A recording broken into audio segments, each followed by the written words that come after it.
السلام عليكم شباب، شلونكم؟ شو اخباركم؟ ان شاء الله بخير. طبعا الطيور من البارحة فاتح سديتهم بالليل.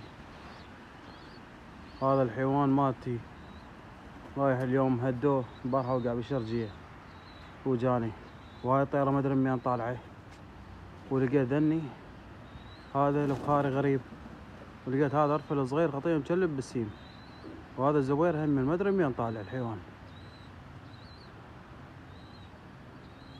فخلنا نفتح الباب، انا مودي يطبن. يا رب العباد، خطيه الحواوين.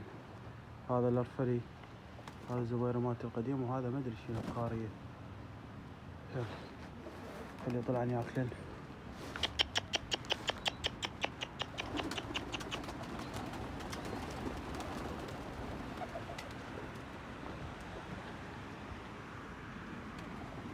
نشوف هاي الحيوانات كلها طلعت.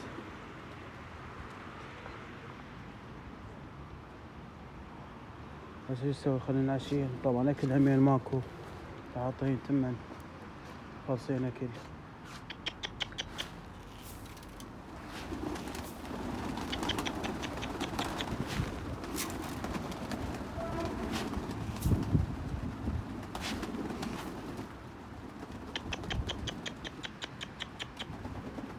هذا البخاري نزل، وبقى هذا الفل الصغير.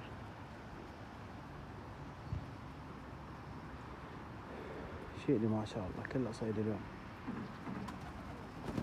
هذا نزل الارفلي، شنو ما شاء الله صار ثلاثة رافل عندي. خلنا نذبل هنا كل خطية بين الحواوين. جبت لهنا علاج. شوف خليكم وياي.